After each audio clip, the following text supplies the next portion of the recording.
লাগিয়ে দিয়েছি যে বাচ্চা কাঁদলেই মা বুঝতে পারবে যে বাচ্চা কেন কাঁদছে। এরপর আল্লাহ পাক আল্লাহ রাব্বুল আলামিন বলে, বান্দা এই পৃথিবীর জমিনে তুমি যখন আসলে তোমার বলার ক্ষমতা ছিল না, তোমার চলার ক্ষমতা ছিল না, তুমি ইশারা করবে তোমার সে ক্ষমতা ছিল না। আমি আল্লাহ পাক আল্লাহ রাব্বুল আলামিন তোমাকে তিল তিল করে তোমার মায়ের কোলের মধ্যে তোমাকে বড় করে তুললাম। শুধু তাই নয়, বান্দা পৃথিবীর জমিনে আসবে, আমার বান্দা পৃথিবীর জমিনে যাওয়ার পরে আমার বান্দার খাবার কি হবে, বান্দা কি খাবে, পৃথিবীর কাউকে চিন্তা ভাবনা করতে হয়নি। আল্লাহ পাক আল্লাহ রাব্বুল আলামিন বলে, বান্দা এই পৃথিবীর জমিনে তুমি যখন আসবে তোমার আসার 6 মাস আগে আমি আল্লাহ পাক আল্লাহ রাব্বুল আলামিন তোমার মায়ের সিনার মধ্যে তোমার জন্য গরম খাবারের ব্যবস্থা করেছি। জোরে বলুন সুবহানাল্লাহ। এই ব্যবস্থা কে করেছে?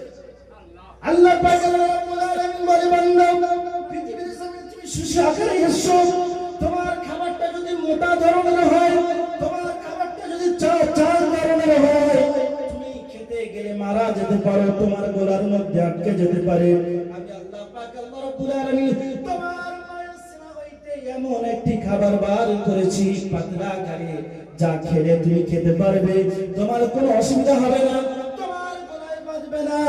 আমি আল্লাহ পাক আল্লাহ রাব্বুল আলামিন ওই খাবার যখন বার করেছি, একটা রাস্তা দিয়ে তোমার মায়ের সিনা হইতে তোমার দুধ খাওয়ার ব্যবস্থা করি নাই। আমি আল্লাহ পাক আল্লাহ রাব্বুল আলামিন তোমার মায়ের সিনার ভিতরে দুধের গোটার ভিতরে একটা নয় দুটো নয়, আমি আল্লাহ পাক আল্লাহ রাব্বুল আলামিন কয়েকশো রাস্তা বানিয়ে দিয়েছি। জোরে বলুন সুবহানাল্লাহ। যদি একটা রাস্তা হতো তাহলে বাচ্চা দুধ খেতে খেতে বাচ্চার গলা আটকে যেত। তাই আল্লাহ পাক আল্লাহ রাব্বুল আলামিন বললেন, হয়তো আমরা দেখি একটা, কিন্তু বর্তমান সময় বিজ্ঞান তারা রিসার্চ করে বলছে যে না, আল্লাহ তাআলা ওর ভিতরে অনেকগুলো ফুটো দিয়ে দিয়েছে যার থেকে আস্তে আস্তে বাচ্চার খাবার আসে, এবং খাবারটা ঠান্ডাও হয় না। কারণ যদি ওই খাবারটা ঠান্ডা হতো তাহলে হয়তো বাচ্চার শরীর খারাপ হতো। তাই আল্লাহ তাআলা বললেন, বান্দা আমি তোমার জন্য গরম খাবারের ব্যবস্থা করেছি। জোরে বলুন সুবহানাল্লাহ। এটা আল্লাহ তাআলার কুদরত আমাদের উপরে কাজ করছে।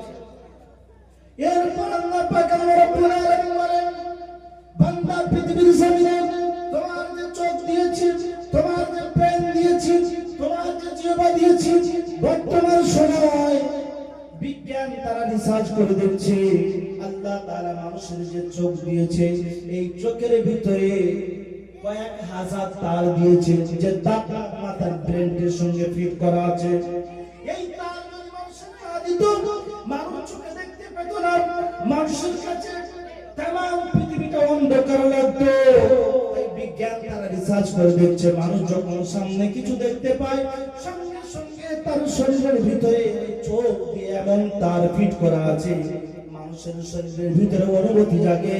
তোমার সামনে যে জিনিসটা দেখছো ওটা খারাপ না ভালো, সামনে তোমার শত্রু দাঁড়িয়ে আছে না বন্ধু দাঁড়িয়ে আছে, চোখ দেখার সাথে সাথে শরীরের ভিতরে নিশান টেনে দেয়। আপনি এখান থেকে গভীর রাতে সংগ্রামপুর যাচ্ছেন, হঠাৎ রাস্তার বিস্কারে ডাকাতের দল দেখতে পেলেন, সঙ্গে সঙ্গে আপনার চোখ সমস্ত শরীরের কাছে খবর পৌঁছে দেয়, তাড়াতাড়ি এখান থেকে পালাও, তা নাহলে ডাকাতের দল তোমাকে লুটপাট করবে, তোমাকে মেরে ফেলবে, যা কিছু আছে সব কিছু করে নেবে। আল্লাহ পাক আল্লাহ রাব্বুল আলামিন বললেন, এমন সিসি ক্যামেরা আমি আল্লাহ তোমার মধ্যে লাগিয়ে দিয়েছি। আমার বান্দার এই ক্যামেরা যদি কপালের উপরে দিতাম, তাহলে হয়তো আমার বান্দা পৃথিবীর জমিনে যখন চলাফেরা করত, হয়তো জমিনের মধ্যে আছাড় খেয়ে পড়ে যেত, আমার বান্দার চোখ দুটো নষ্ট হয়ে যেত। আল্লাহ পাক আল্লাহ রাব্বুল আলামিন আমার বান্দার চোখ দুটো কপালের উপরে না দিয়ে দুটো খালা জায়গায় বাক্সের ভিতরে দিয়ে দিলাম। এই চোখ যদি কপালের উপরে থাকতো তাহলে হয়তো এমন হতো, ছোটাছুটি করতে গিয়ে জমিনে আছাড় খেয়ে পড়ে গিয়ে চোখ ফেটে যেত, নষ্ট হয়ে যেত, তামাম পৃথিবীটা আমার কাছে অন্ধকার হতো। তাই আল্লাহ তাআলা বলেন, বান্দা আমি চোখটাকে কপালের উপরে দিলাম না, আমি আমার বান্দার চোখটাকে দুটো খালা জায়গায় বাক্সের ভিতরে বসিয়ে দিলাম। শুধু তাই নয়, আল্লাহ পাক আল্লাহ রাব্বুল আলামিন বলে, বান্দা এই চোখ নিয়ে তোমরা কি রিসার্চ করেছো, এই চোখ নিয়ে তোমরা কি গবেষণা করেছো? আমি আল্লাহ পাক আল্লাহ রব্বুল আলামিন এমন সুন্দর মেশিনের ব্যবস্থা তোমাদের ভিতরে করে দিয়েছি। আমি আপনি যখন রাস্তা দিয়ে চলবো, চলতে গিয়ে কখনো পোকামাকড়, কখনো ধুলা এসে আমার চোখে পড়বে, আল্লাহ বললেন বান্দা পৃথিবীর জমিনে আমি তোমার জন্য এমন একটি দরজা লাগিয়ে দিয়েছি যে দরজাটা তোমাকে বন্ধ করতে হবে না, কম্পিউটার সিস্টেম করে দিয়েছি।